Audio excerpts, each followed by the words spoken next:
I'm Father Stephen Alcott, speaking to you from the Friars Chapel here at St. Patrick Priory. Today I'd like to speak to you about why you don't have to be perfect to make an act of perfect contrition. I'm basically presenting a great article on this subject written by Father Bernard Mulcahy, OP, one of my fellow friars here at St. Patrick Priory. On that first Easter day, Christ appeared to his disciples in his risen body and gave them the power to forgive sins. He breathed on them and said, "Whose sins you forgive are forgiven them, and whose sins you retain are retained." In this moment, he instituted the sacrament of penance. Penance, or confession, or reconciliation, is the sacrament by which we are forgiven any sins we have committed after baptism, especially our grave sins, that is, our mortal sins, which are called mortal because they bring about a kind of spiritual death.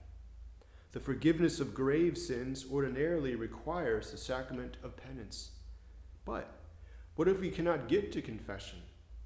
When sacramental penance is unavailable, as it is to many Catholics in this time of pandemic, it is important to remember that perfect, that is, complete contrition, obtains the forgiveness of mortal sins if it includes the firm resolution to have recourse to sacramental confession as soon as possible. This is the key distinction. An act of perfect contrition does not mean that you yourself need to be perfect to do it. Perfect in this sense means complete. So what is contrition, and when is it perfect? Contrition is a voluntary sorrow and detestation for sins committed, together with a firm purpose of confessing and making satisfaction for them, and of avoiding all sin in the future. Contrition is called perfect or complete when it is true and interior, supernatural, supreme, and universal. Each part of this definition is important and merits closer attention, so I'll now go through each part of that definition. First, it helps to know that the word contrition comes from the Latin verb meaning to grind into small pieces.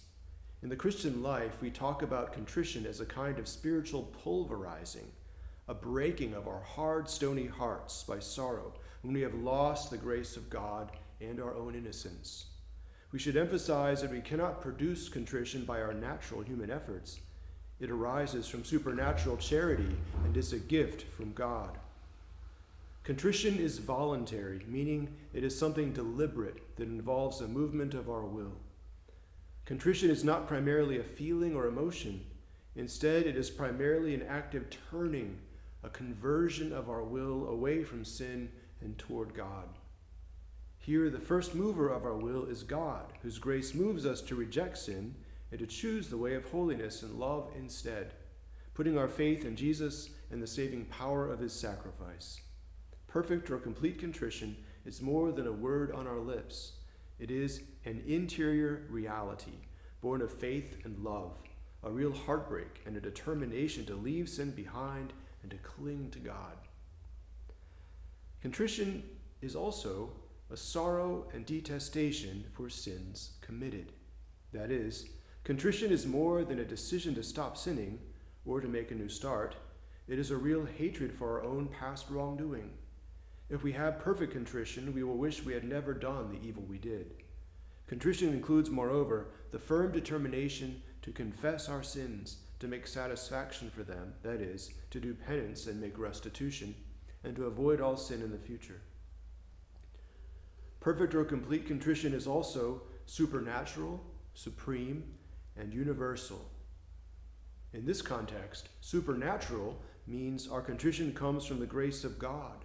We are sorry because we love God, and not only because we are afraid of going to hell, or dismayed by the inherent ugliness of sin, or disappointed in ourselves, or saddened to have to go to confession. Supreme means we are sorry because we know God is the highest good, and that sin, because it offends and separates us from him, is the worst evil. It also means we deliberately reject sin more than we reject anything else, and choose God in preference to everything. If we are saddened by our sins, but still prefer them over complete conversion, Our contrition is not yet supreme. Finally, our contrition to be perfect must be universal. It must apply to all our mortal sins without exception. Even if we cannot remember each one of our sins at the moment, universal contrition is possible because we can still, in an instant, by God's grace, despise everything that is not pleasing to God. Our contrition is universal if we would reject every sin out of love for God and forgive everyone who has sinned against us, regardless of whether we can at the moment actually recall every sin of ours or every person we ought to forgive. Many of us are looking forward to a return to Mass, to frequent communion and confession as the pandemic restrictions begin to be lifted, but there are still many of our fellow parishioners, friends, and family members who will have to wait for some time to return to the sacraments due to their health conditions. If you find yourself in this situation, God has not left you alone. He is always your loving Father, and his infinite goodness and mercy are yours still. Christ, risen from the dead, forever lives to make intercession for us.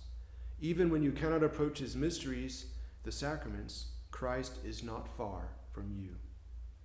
In this difficult time, we might especially seek the intercession of Saint Therese of Lisieux. She knew in the last months of her life that she might die without the sacraments, but her serenity was undisturbed. Without doubt, she said, it is a great thing to receive the sacraments, but when the good God does not permit this, it is good all the same. Everything is grace.